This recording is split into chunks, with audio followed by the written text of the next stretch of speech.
students. Now, I don't know that I'm any smarter, but I know that I'm wiser.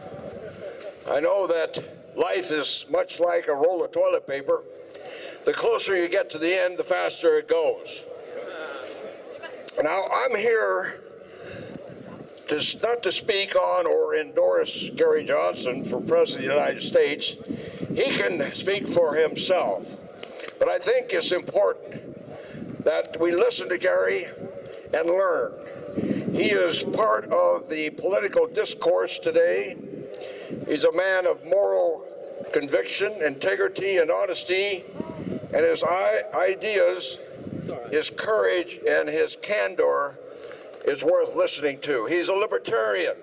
Another word for libertarian is somebody that loves freedom, and each and every one of you loves freedom. This is a political year. It's an exciting year.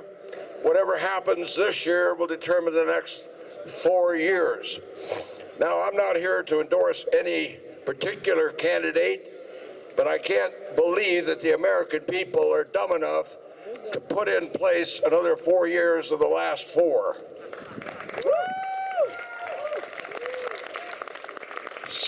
I read recently a remark that somebody made that we ought to require congressmen to wear uniforms, much like they do in NASCAR, so we can identify their corporate sponsors.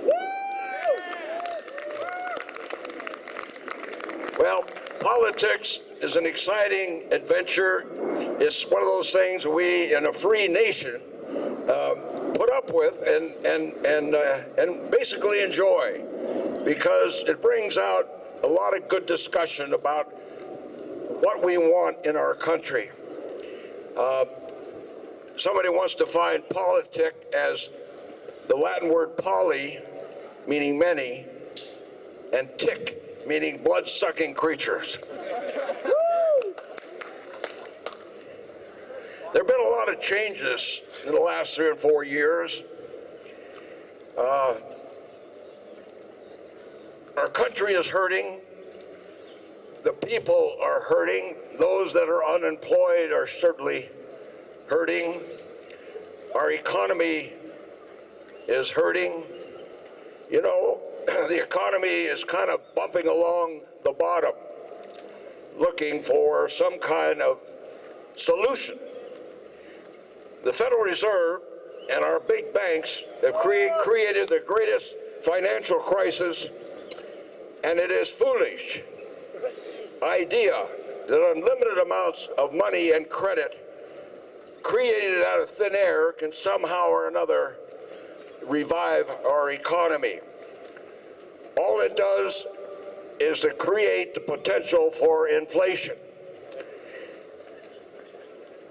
Inflation is one of those things you don't see or feel, but you do feel it in your pocketbook. And if you don't think we have had inflation, let me just give you a couple examples. This is just over the last 3 years. A gallon of gas has gone from $1.83 up to $3.44, an 84% increase just in the last 3 years. Corn has gone from $3.56 to $6.33. That's a 78% increase. Soybeans, $9.66 3 years ago, $13.75 today, a 43% increase. Sugar went from $13.37 3 years ago to $35.39, a 164% increase.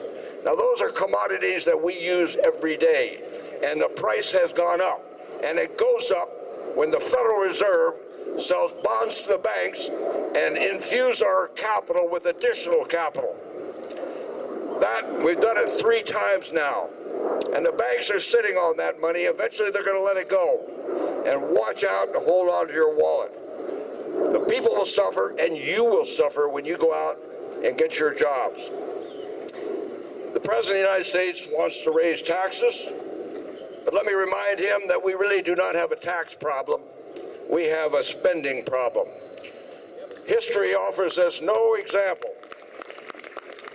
of any nation that has spent, borrowed, or taxed its way to prosperity. But history shows us many of examples of nations who have spent, borrowed, and taxed their way into bankruptcy. Ron Paul reminded us that only freedom produces wealth. Welfare produces poverty. Milton Friedman suggested that no one spends someone else's money as wisely as they spend their own.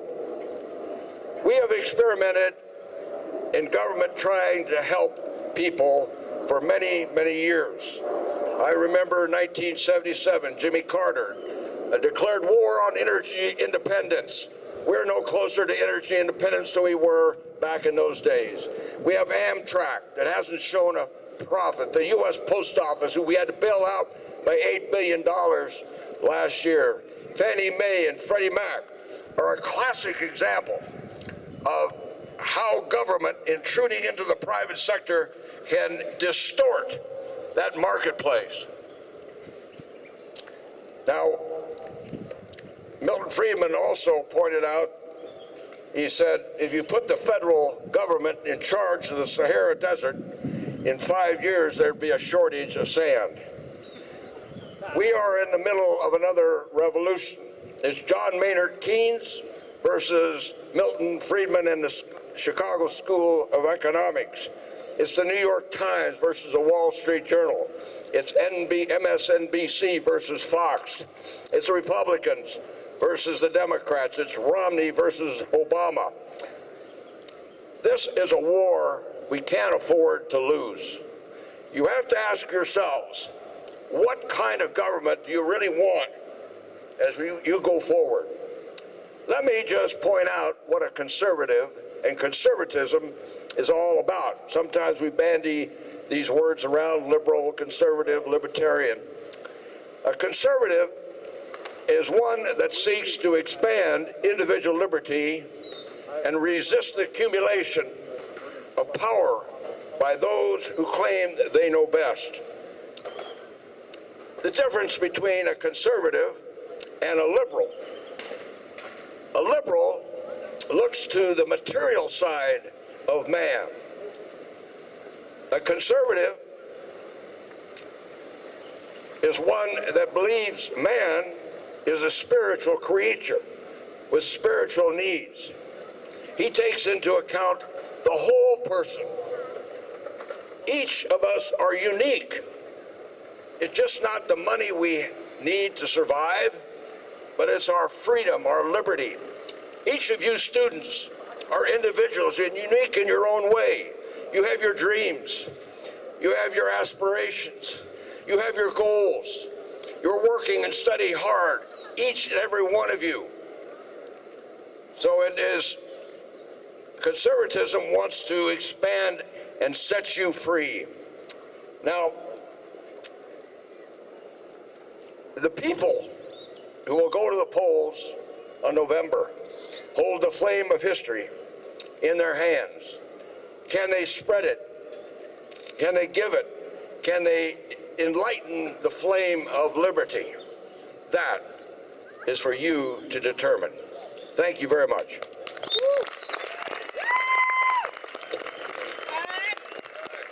Thank you to Barry Goldwater. When Barry Goldwater said it's